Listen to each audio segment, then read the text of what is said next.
Hoje a gente vai mergulhar numa das histórias de rebelião mais épicas que existem. É sobre uma verdadeira guerra civil cósmica que está descrita no livro de Urântia. Uma história que fala de poder, de orgulho e principalmente do que acontece quando a liberdade se separa da responsabilidade.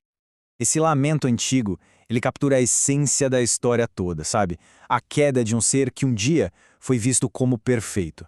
Mas para a gente entender de verdade o tamanho dessa queda, primeiro a gente precisa ter uma ideia da altura de onde ele caiu.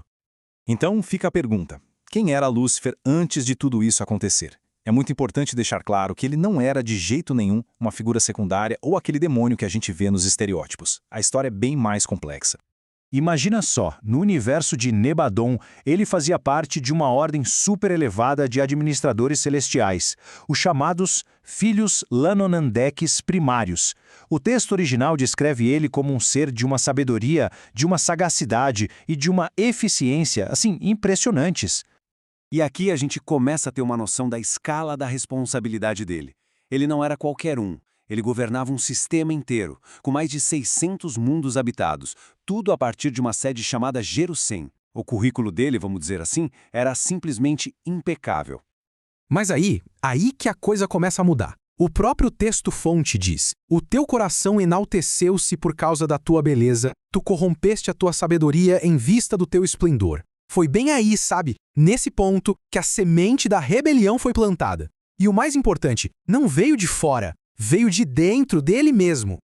E esse orgulho todo, que começou lá dentro, rapidamente evoluiu para algo muito maior. Virou uma filosofia, uma ideologia completa, que ia bater de frente com a estrutura fundamental do universo. A estratégia dele foi brilhante, de certa forma. Ele empacotou o argumento dele como uma declaração de liberdade. Foi um ataque direto, frontal, aos pilares da realidade que ele conhecia. E olhando para esses 3 pontos, fica claro, ele não estava pedindo uma reforminha, não. Ele queria uma revolução completa, de pensamento e de governo. A promessa era muito tentadora. Ele dizia para os seguidores que eles poderiam tomar as rédeas, administrar os próprios mundos, sem ninguém de fora dando palpite. Era uma mensagem de emancipação, de liberdade total. O problema, ela ignorava completamente como o universo é todo interligado, uma teia complexa. Bom, com as ideias postas na mesa e as linhas de batalha filosóficas traçadas, não tinha mais volta. O que se seguiu foi uma explosão, um conflito de lealdade que simplesmente abalou o sistema inteiro até as suas bases. E a divisão ficou bem clara, né? De um lado, os leais a Michael, do outro, os rebeldes de Lúcifer. Cada um com sua liderança, com seu símbolo, com sua bandeira. Era a representação visual de uma fratura profunda na ordem celestial. E aqui tem um ponto que é crucial entender, sabe? Não foi uma guerra de naves e explosões, nada disso. A batalha foi no campo das ideias, da lealdade. O conflito era espiritual. As baixas não eram corpos físicos, eram almas, consciências que se perdiam do seu caminho eterno. Era muito mais sério. E as perdas foram simplesmente catastróficas. A fonte usa uma imagem muito forte, dizendo que a cauda do dragão arrastou 1/3 das estrelas do céu. É simbólico, claro, mas dá a dimensão do estrago. E o impacto foi gigantesco, principalmente entre os anjos que trabalhavam diretamente na administração do sistema. 1/3 deles caiu. 37. Esse número é pesado. Foram 37 príncipes planetários que aderiram à rebelião. E não era só eles. Cada um levou seu mundo inteiro junto, mergulhando planetas inteiros na escuridão e no isolamento.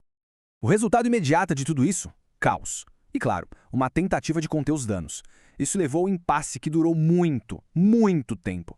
E a grande pergunta que ficou no ar foi, tá, e agora? Como é que a administração do universo vai lidar com uma crise dessa magnitude? Agora, olha que interessante essa linha do tempo. A guerra mesmo, o conflito aberto, durou só 2 anos. Foi rápido. Mas as consequências, essas se arrastaram por quase 200 mil anos. E durante todo esse período, o sistema de Satani inteiro, que era a jurisdição do Lúcifer, ficou completamente isolado, em quarentena do resto do universo.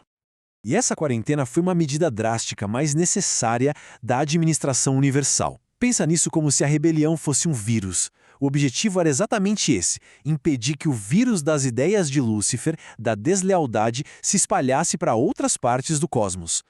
Depois de milênios nesse impasse, a situação finalmente começou a mudar. E a solução não veio de um grande exército celestial, não. Veio da missão de um único ser, num planetinha pequeno e caído chamado Urântia, que, por acaso, é a nossa Terra.